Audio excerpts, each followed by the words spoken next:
말씀, 오늘 우리에게 주신 하나님의 말씀은 이사야 41장 10절부터 16절 말씀까지입니다. 이사야 41장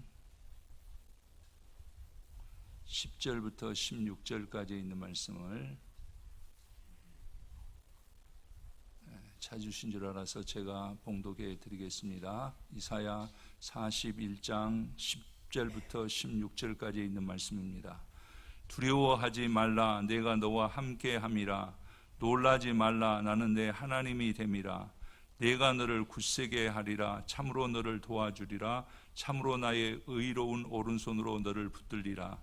보라, 내게 노하던 자들이 수치와 욕을 당할 것이요, 너와 다투는 자들이 아무것도 아닌 것 같이 될 것이며 멸망할 것이라. 내가 찾아도 너와 싸우던 자들을 만나지 못할 것이요, 너를 치는 자들은 아무것도 아닌 것 같고 허무한 것 같이 되리니, 이는 나 여호와 너의 하나님이 내 오른손을 붙들고 내게 이르기를 두려워하지 말라, 내가 너를 도우리라 할 것임이니라. 버러지 같은 너 야곱아, 너희 이스라엘 사람들아, 두려워하지 말라. 나 여호와가 말하노니 내가 너를 도울 것이라. 내 구속자는 이스라엘의 거룩한 이니라. 보라, 내가 너를 이가 날카로운 새 타작기로 삼으리니, 내가 산들을 쳐서 부스러기를 만들 것이며 작은 산들을 겨같이 만들 것이라. 내가 그들을 까부른즉 바람이 그들을 날리겠고 회오리 바람이 그들을 흩어버릴 것이로되, 너는 여호와로 말미암아 즐거워하겠고 이스라엘의 거룩한 이로 말미암아 자랑하리라. 아멘. 할렐루야. 오늘 또 주님의 날 보좌 앞에 서서 주님을 영화롭게 예배하는 우리 성도님들을 축복합니다. 우리 서로 옆에 분하고 한번 인사하겠습니다. 주의 이름으로 축복합니다. 하나님의 은혜가 이 시간 우리 모든 성도님들과 함께 하시기를 간절히 바랍니다.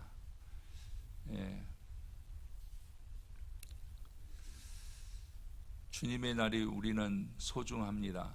이렇게 주님의 날 주님 앞에 나와서 예배드리면서 하나님께 나의 하나님의 백성된 것을 고백하면, 오늘 본문의 말씀대로 하나님께서는 버러지 같은 인생들에게 하나님이 반전의 역사를 이루시는 줄 믿습니다. 그래서 새 타작기 같이, 이가 날카로운 새 타작기 같이 바꾸신다라는 것을 기대하시면서 오늘 이 시간 인생 반전이라는 제목으로 함께 은혜를 나누고자 합니다. 옛날 어느 마을에 도시로 떠나는 젊은이가 있었습니다. 이 젊은이가 길을 떠나기 전에 그 마을의 지혜로운 어르신을 찾아갔습니다. 그래서 이렇게 말합니다. 어르신, 제가 도시로 길을 떠납니다. 제게 도움이 될 만한 말씀을 주십시오. 그럴 때 그 어르신은 이렇게 말합니다. 그렇다면 자네에게 두 마디 말을 하겠네. 한마디는 지금 하고 나머지 한마디는 돌아왔을 때 해줄 수 있네. 그랬습니다. 그래서 그 무슨 말씀입니까? 그래서 이 어르신이 말해줍니다. 두려워하지 말게라고 말을 했습니다. 이 젊은이는 그 말을 마음에 품고 마을을 떠나서 도시로 가서 열심으로 살았습니다.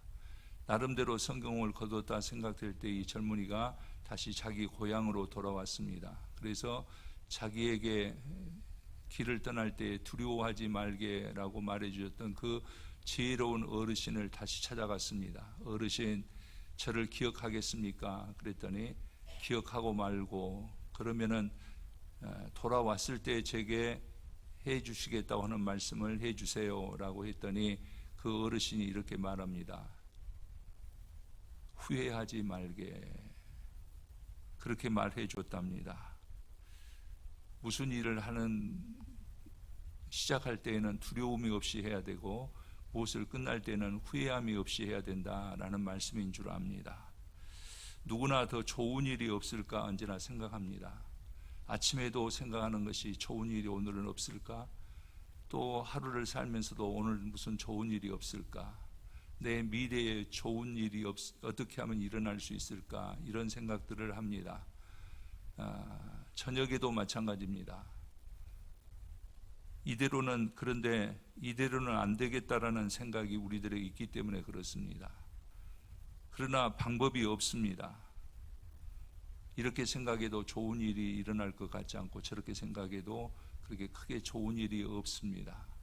그래서 사람들은 그런 생각을 하게 된답니다. 송충이는 솔잎을 먹고 사는 거야 라고 생각해 버린다라는 말이에요.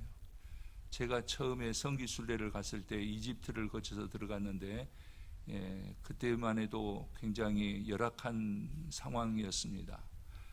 그런데 그 사람들에게는 그 열악한 상황들을 어떻게 살아가느냐, 가이드 하신 목사님이 그렇게 알려줘요. 이 사람들은 무엇이든지 인샬라 하면 끝난다는 거예요. 인샬라는 말은 신의 뜻이다라는 겁니다. 운전해서 교통사고가 나서 서로 차가 고장나고 누가 더 잘못하고 누가 덜 잘못했어도 서로 그냥 인샬라 하면 된다는 거예요. 무슨 일을 하든지 그들은 인샬라라는 거예요. 저 사람이 잘 사는 것도 인샬라, 신의 뜻이고, 내가 이렇게 가난하고 못 사는 것도 인샬라라는 거예요. 어떻게 보면은 참 무책임한 것도 되고, 이런 사람들에게 무슨 비전이 있을까라는 생각도 됩니다. 그러나 우리가 더 나가서 보면 인샬라라는 것은 숙명론에 불과하다라는 겁니다. 그러나 우리는 그렇지 않습니다. 우리 그리스도인들은 운명론에 사로잡혀 살아가는 사람이 아닙니다. 그것을 우리가 오늘 본문에서 찾아볼 수가 있는데, 오늘 본문은 버러지같이 작고 미약하고 보잘것없는 이스라엘 백성들을 일으키시는 하나님의 능력에 대해서 기록하고 있다라는 말입니다. 14절에 보면은 하나님께서는 이스라엘을 가리켜서 버러지 같은 너 야곱아 라고 말씀하십니다. 누가 나를 버러지 같다 하면 기분 좋겠습니까? 누가 나를 소 같다 하면은, 누가 나를 개 같다 하면은 기분 좋을 사람 없습니다. 허기야 요즘에 보면은 요즘 애완견이라고도 하면 안 되고 반려견이라고 해야 된다고 그러더라고요. 유모차 같은 데다 싣고 다니는 거 보면은 개팔자가 정말 상팔자다라는 생각도 많이 하지만은, 우리가 그렇게 인간을 비유해서 말한다고 한다면은 좋지 않은 생각이 들 겁니다. 사실 얼마나 치욕스러운 말입니까? 그런데 하나님께서는 이스라엘 백성을 가리켜서 버러지 같은 너 야곱아라고 하셨습니다. 이거 하나님께서 너무하신 것이 아니냐라고 우리는 생각할 수가 있습니다. 전체를 알고 보면 그렇지 않지만 말이에요. 우리는 모든 인간의 가치를 짐승보다 고귀하게 여기고 있습니다. 특히 우리 그리스도인들은 스스로 생각하기를 하늘의 천사보다 우월하다고 우리는 보고 있죠. 왜 그런가 하면 천사들은 하나님의 종이지만은 우리 그리스도인들은 하나님의 아들과 하나님의 딸이라고 생각하기 때문에 우리는 천사보다 더 우월하다라고 생각하고 있습니다. 그런데 하나님께서는 오늘 본문 말씀에서 이스라엘 백성들을 가리켜서 버러지라고 합니다. 이 무슨 멸시의 말입니까? 얼마나 비하한 말입니까? 그러나 그렇게 말씀하신 분이 하나님이시기 때문에 거기에는 틀림없이 그럴 만한 이유가 있을 것이다 라는 생각을 하게 됐습니다. 어떻게 보면 당연한 상황인지 모르겠습니다. 사실 우리에게 밀려오는 타락 문화 앞에서 우리는 너무 우리의 힘이 미약하다는 것을 우리도 느낄 수가 있습니다. 물질 만능주의 세상에서 병마와 싸움에서 서로의 시기와 미움이라는 갈등에서 우리는 속수무책입니다. 이렇게 세상에 대해서 그리스도인들은 무능한 벌레 같은 신세다, 그런 말입니다. 아니, 벌레 수준에 머물고 스스로 만족하고 있을지도 모르겠습니다. 만물의 영장이라는 자부심과 인간의 힘으로는 못할 것이 없다라고 말을 합니다. 그러나 이런 말들은 한 사람 한 사람의 의식과 또 이해와 결단이 없으면 아무런 의미가 없습니다. 우리가 아무리 만물의 영장이라고 해도 인간은 못할 것이 없다라고 우리가 자부한다고 해도 그 사람의 결단이나 그 사람의 어떤 의지나 그 사람의 이해도가 부족하면은 아무 쓸모없는 말이 된다라는 것입니다. 오늘 본문의 배경을 우리가 알고 들어가야 되겠습니다. 오늘 본문의 배경은 유다 왕국이 아수르 제국에 의해서 위협을 당하고 있는 상황입니다. 포위를 당해서 이제 풍전등화와 같은 위기 상황이었습니다. BC 701년 유다 히스기야 왕 때 아수르 사네빌 왕이 예루살렘 성을 포위하고 공격하여서 이스라엘 백성들이 벌벌 떨고 있는 그런 초라한 상황이었습니다. 그중 사네립 왕이 유대 왕 히스기야에게 쏜 화살에 누가 감히 아수르 군대의 손에서 너희를 구원하겠느냐, 이제 나와서 너희들이 항복해라, 너희들을 구원할 자가 없다라고 말하는 것입니다.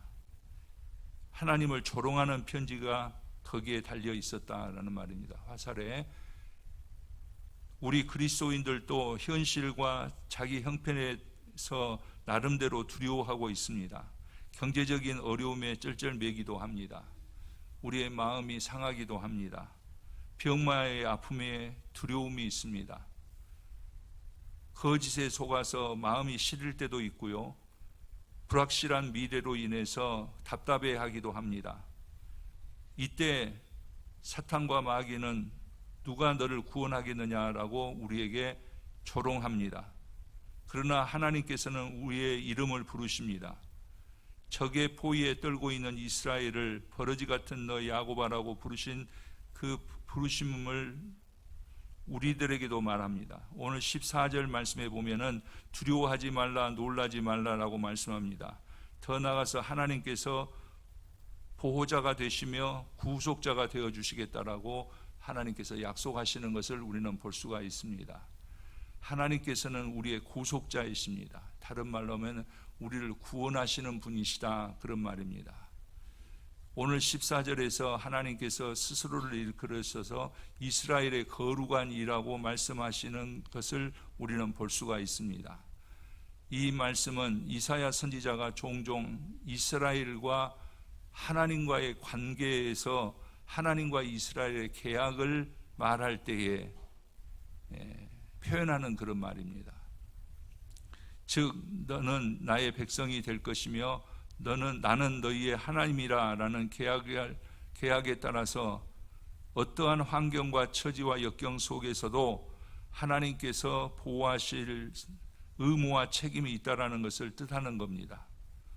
그런데 조심해야 될 것은 계약 관계에는 반드시 의무 조항이 있습니다. 내가 너를 하나님께서 보호하고 어떻게든지 너를 지켜줄 것이다. 그러면 너희들은 나에게 어떻게 해야 될 것이냐 라는 말씀인데, 그 말씀에는 내가 거룩하니 너희도 거룩하라 라는 말씀입니다.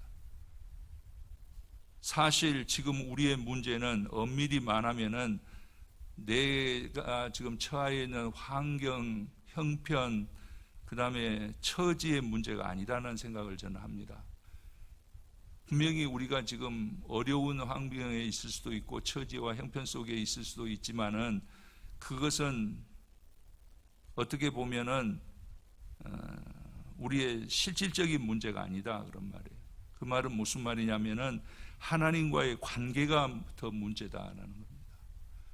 우리가 하나님과의 관계를 잘하고 살았으면은 우리에게 더 나은 현실이 있고 더 나은 미래로 뻗어나갈 수 있는데 하나님과의 관계가 깨져 있다, 그런 말입니다. 그런데 우리는 내가 지금 처한 환경과 처지와 형편만 지금 생각하고 있는데 하나님과의 관계를 우리는 회복해야 된다, 그런 말입니다. 우리가 하나님의 보호와 도우심을 받기 위해서는 반드시 하나님께서 말씀한 내가 거룩하니 너희도 거룩하라 라는 말씀입니다. 성결한 삶을 살아야 한다는 것입니다. 그렇습니다. 성결한 삶이 최우선입니다. 제가 신광교회에 처음 부임해 왔을 때, 그때 지금은 우리 뒤에 우리 교회 1년 제목을 부름의 상을 위해서 달려라라고 했는데, 제가 처음 91년도에 와서 정했던 교회 표어는 뭐냐면 여호와께 성결이었습니다. 내가 거룩하니 너희도 거룩하라는 말씀에서 따온 그런 말씀이었습니다. 모든 문제가 어디서부터 비롯되냐면은 우리가 깨끗하지 못한 데서부터 발생되기 때문에 그렇다라는 말입니다. 오늘 우리들의 문제도 마찬가지입니다. 하나님과의 관계가 해결되어지면은 내 문제도 자연적으로 해결되어진다는 거예요. 그러나 아무리 우리가 노력을 해도 하나님과의 관계가 흐트러져 있으면은 내 삶도 흐트러질 수밖에 없다, 그런 말입니다. 그래서 우리는 하나님의 보호와 도우심을 받기 위해서 반드시 성결한 삶, 여호와 앞에, 하나님 앞에 성결한 삶을 살자고 하는 것입니다. 그렇습니다. 성결한 삶이 최우선입니다. 조은혜가 이스라엘 백성들이 400년 동안 포로로 잡혀 있었던 그곳에서 하나님께서 해방을 시켜주셔서 젖과 꿀이 흐르는 가나안 땅, 축복의 땅으로 향하여 가는데 40년이 걸렸습니다. 레위기를 우리가 보고 신명기를 보고 출애굽기를 이렇게 보면서 우리가 느낄 수 있는 것은 뭐냐면 이스라엘 백성들이 40년 동안 광야에서 이렇게 하나님 앞에 율법을 받고 하나님 앞에 트레이닝을 받고 이런 것은 무엇 때문이냐면은 그들을 하나님께서 성결하게 하심입니다. 성결함은 거룩함을 이루신 다음에 하나님의 말씀에 예스하고 하나님의 말씀에 동의하고 하나님의 말씀대로 순종할 수 있는 사람들로 만들어서 하나님께서 가나안 땅에 들어가게 하시는 것을 볼 수 있단 말입니다. 성결에 의한 기간이 40년 걸렸습니다. 애굽에서 있었던 문물, 애굽에서 있었던 풍습, 애굽에서 있었던 신, 애굽에 있었던 그 노예의 근성, 이런 것들을 하나님께서 다 빼내시고 하나님만 섬길 수 있을 그 상황이 될 때까지 이스라엘 백성들은 광야에서 머물러 있었습니다. 광야에 있다고 해도 하나님의 은혜가 없는 것은 아닙니다. 낮에는 구름 기둥으로, 밤에는 불 기둥으로, 그리고 매일 만나를 먹이시고 때에 따라서 반석에서 물을 내게 하셨습니다. 그러나 그들이 축복의 땅으로 들어가기는 어려웠습니다. 그러나 시간이 되고 때가 되고 그들에게 성결의 시간이 되어지니까 하나님께서는 그들을 가나안 땅으로 들어가게 하신단 말이에요. 가나안 땅에 들어가는 것은 무엇을 말하냐? 하나님의 약속이 성취되는 거예요. 그래서 우리가 보면은 광야 40년이 있고 나서 축복의 땅이 열렸다라는 사실입니다. 그러기에 이사야 선지자는 하나님의 보호와 하나님의 도우심을 기대하는 이스라엘 백성에게 먼저 그들에게 성결을 요구하는 것이에요. 우리도 마찬가지입니다. 우리도 하나님 앞에 기도하고 하나님 앞에 우리가 힘써 신앙생활하면서 우리가 게을리하지 말아야 될 것은 하나님 앞에 성결, 여호와 앞에 성결이다, 그런 말입니다. 그러면서 우리가 다시 한번 확인해 보면은 오늘 우리들에게 시급한 문제는 경제적인 문제가 아니에요. 생각해 보면 병의 문제도 아니에요.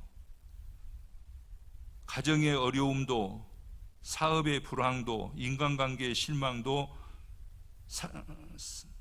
사랑의 아픔도 우리에게 문제가 되지 않는다, 그런 말입니다. 하나님 앞에서 성결하면은 이 문제가 다 해결될 수 있다.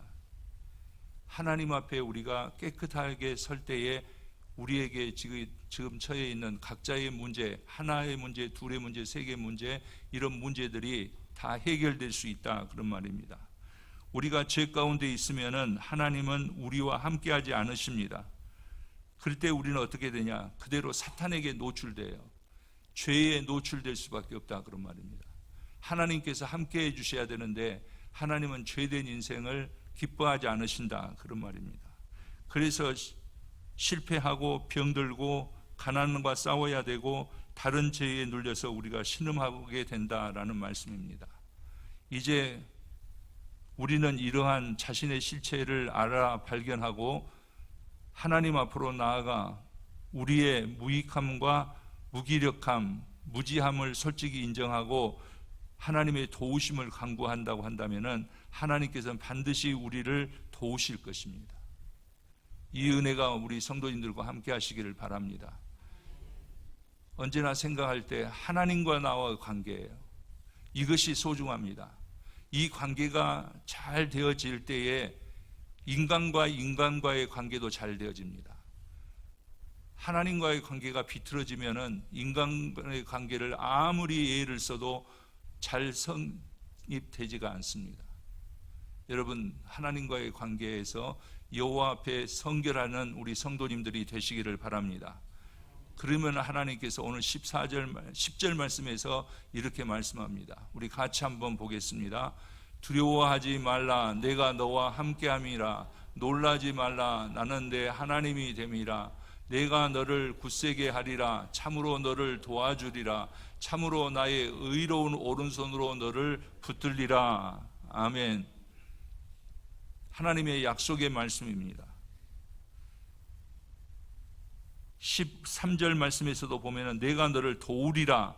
14절의 말씀에서도 내가 너를 도울 것이라 하나님께서 말. 성경을 읽어보면은 하나님께서 우리가 성결하게만 되어 있으면은 돕고 싶어서 어쩔 줄 몰라 하시는 그 모습을 우리는 성경에서 볼 수가 있습니다. 그러나 우리가 죄 가운데 있기 때문에, 우리가 하나님을 거부하기 때문에, 하나님의 말씀에 순종하지 않기 때문에 하나님께서 도우실 수 있는 그 능력을 가지시고서도 우리를 돕지 못하는 것이 애달픔으로 성경에 표현되는 것을 우리는 볼 수가 있습니다. 그런데 오늘 10절에서부터 16절 말씀은 하나님께서 돕고 싶어서 어쩔 줄 몰라 하시는 모습을 우리는 볼 수 있다, 그런 말입니다. 그리고 15절 말씀 우리가 다시 한번 봅니다. 15절 말씀 같이 보겠습니다. 보라, 내가 너를 이가 날카로운 새 타작기로 삼으리니 내가 산들을 쳐서 부스러기를 만들 것이며 내 작은 산들을 겨같이 만들 것이라. 무슨 말입니까? 이스라엘 백성들은 지금 버러지같이 아무것도 아닌 존재인데 하나님께서 새 타작기, 이가 날카로운 새 타작기 같이 만드신다. 여러분, 묵상을 많이 해보시기 바랍니다. 버러지하고 타작기하고는 전혀 상관이 없는 거예요. 상관성이 없어요. 같은 계열도 아니에요. 그런데 하나님께서는 이스라엘을 가르쳐서 이 버러지 같은 너 야곱아, 이스라엘 백성들을 그렇게 말하셨는데, 하나님께로 돌아오고 우리가 성결하게 되어지면은 하나님께서 두려워하지 말라, 놀라지 말라, 내가 네 하나님 되면 내가 너를 도와주라, 내가 너를 굳세게 하라, 내가 나의 의로운 오른손으로 너를 붙들리라 하시면서 하나님께서 이스라엘 백성들을 이가 날카로운 새 타작기 같이 만드시겠다, 그런 말이에요. 그래서 산들도 부수고 작은 산들은 겨같이 하나님께서 만드셔서 불어버리시겠다, 우리 앞에 원수 마귀를 그렇게 하시겠다라고 말씀하는 것을 볼 수 있습니다. 이것이 하나님의 능력이요 하나님의 역사다라는 말입니다. 이것이 하나님의 완전한 반전입니다. 믿으시면 아멘 하십시다. 우리가 이 믿음으로 살아가야 된다, 그런 말이에요. 그 예를 우리가 들어서 보면은 성경에 얼마든지 찾아볼 수가 있습니다. 하나님께서 이스라엘에게 하신 일들을 살펴보면은 오늘 이 시간이 부족합니다. 그러나 몇 가지만 살펴보겠습니다. 80세 된 노인 모세가 애굽의 파라오, 애굽의 왕 앞에 서서 기적을 행합니다. 출애굽기 15장에 보면은 마라의 쓴물을 달게 만들어 버리는 걸 볼 수 있어요. 그것으로 끝나지 않습니다. 성경에 노예로 팔려갔던 종된 살이를 하던 요셉을 하나님께서는 총리 대신을 만드시는 것을 볼 수 있습니다. 다윗 왕을 우리가 보면은 목동이었습니다. 그러나 하나님께서는 그를 왕으로 삼으시는 것을 볼 수 있습니다. 하나님께서 또 이방에도 역사를 하시는데, 나아만 장군이 하나님의 말씀에 순종해서 요단강가에 가서 요단강에서 몸을 7번 씻을 때 나병이 걸렸던 그의 몸이 새살이 돋기 시작했다라고 성경은 기록하고 있습니다. 완전한 반전입니다. 하나님께서 하시는 일은 바로 그것입니다. 예수님께서도 명령하시면 어떤 일이 일어나느냐? 물이 변화해서 포도주가 됐습니다. 38년 된 병자가 일어나서 자리를 들고 걷습니다. 돈만 알던 매국노 삭개오를 예수님께서 만나 주시니까 삭개오가 회개하고 예수님 앞에 나와서 자복할 때에 예수님께서는 이도 하나님의 이스라엘 자손이요 하나님의 백성이다라고 그의 신분을 다시 회복시켜 주는 것을 볼 수 있습니다. 어부여 세리였던 자들이 예수님의 제자가 되고 나중에 사도의 반열에서 예수님의 역사를 드러내가는 것을 우리는 성경에서 볼 수가 있습니다. 이런 것들이 저는 완전한 반전이다라고, 인생 반전이다라고 생각합니다. 하나님께서 하실 일이에요. 버러지 같은 인생들이었지만은 하나님께서는 이가 날카로운 새 타작기 같이 하나님께서 바꾸신다, 그런 말입니다.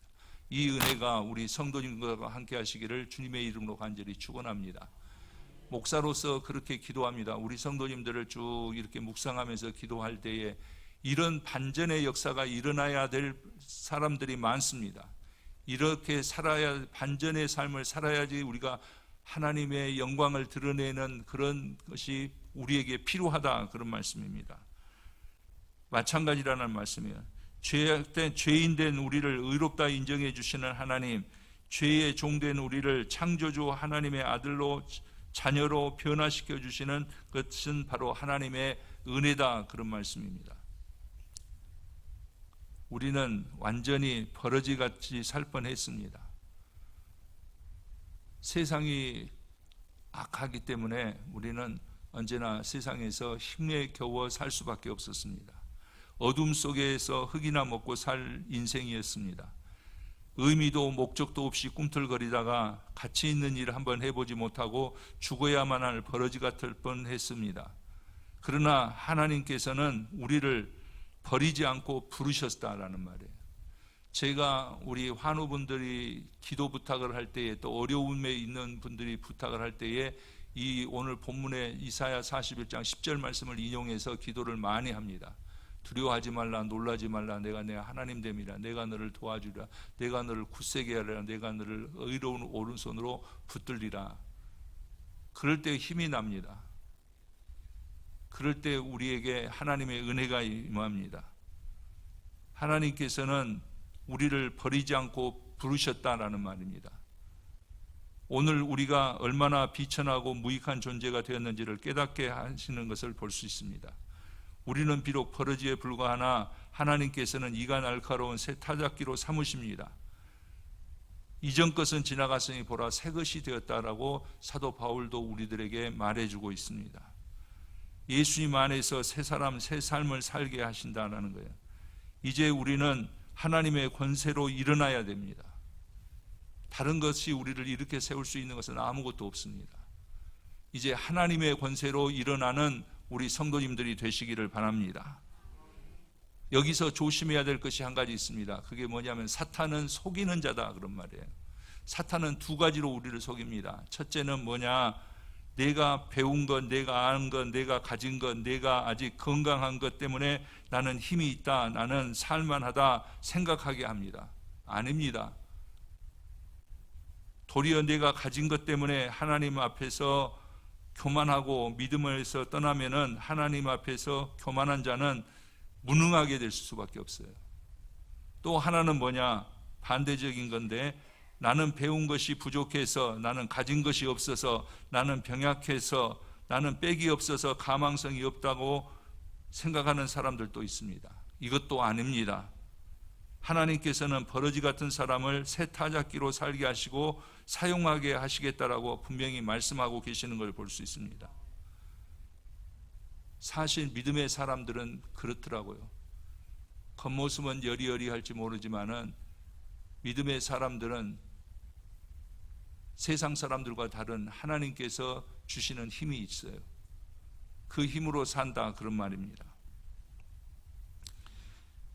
우리는 지금 정말 어두운 터널을 지나온 것 같습니다.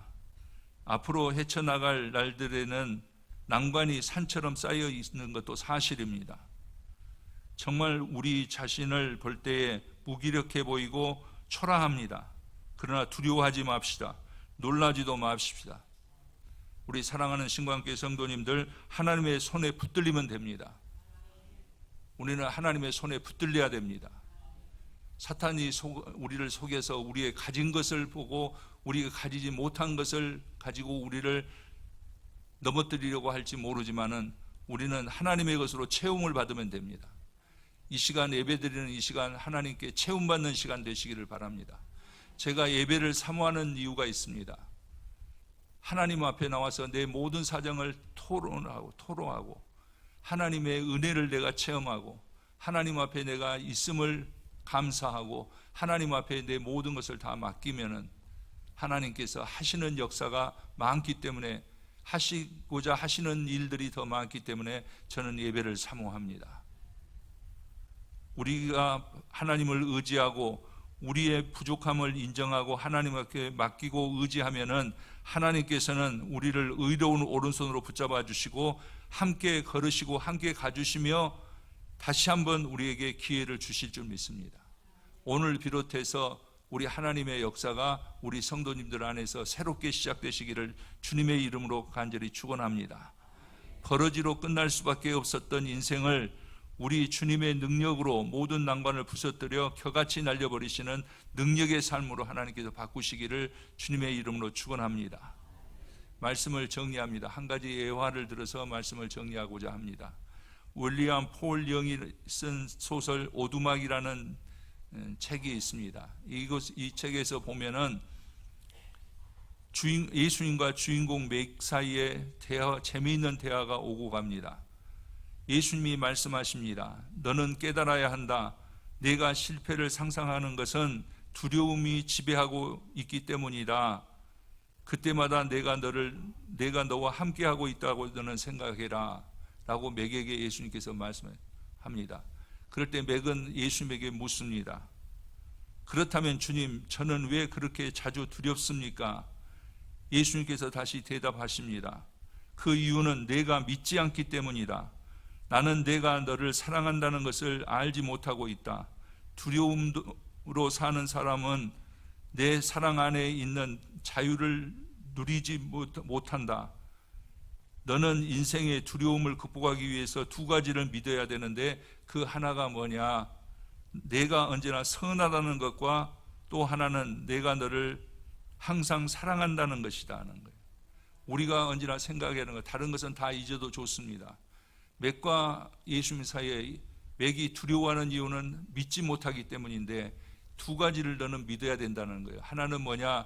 나는 언제나 선하다는 거예요. 하나님은 언제나 선하시다. 그리고 하나님께서는 언제나 함께 하시고 너를 사랑한다라는 거예요. 그렇습니다. 우리가 이 두 가지 사실을 믿으면 하나님의 도우심과 권세에 힘입을 수가 있습니다. 하나님은 언제나 선하십니다. 아멘. 그러시기 때문에 우리를 언제나 하나님께서 선히 인도하십니다. 또 하나는 하나님은 우리를 언제나 사랑하신다라는 말이에요. 내가 생각할 때 하나님이 이런 나를 사랑하실까? 아니에요. 이스라엘은 지금 형편이 버러지같이 나약한 형편이지만은 하나님께서 그를 이가 날카로운 새 타작기같이 만드신 것은 그를 사랑해서 아수르의 손에서 건지시는 것을 우리가 볼 수 있습니다. 우리 사랑하는 성도님들 언제나 기억하십시다. 마지막으로 우리가 16절 말씀을 보겠습니다. 같이 한번 읽어보겠습니다. 내가 그들을 까부른 즉 바람 그들을 날리고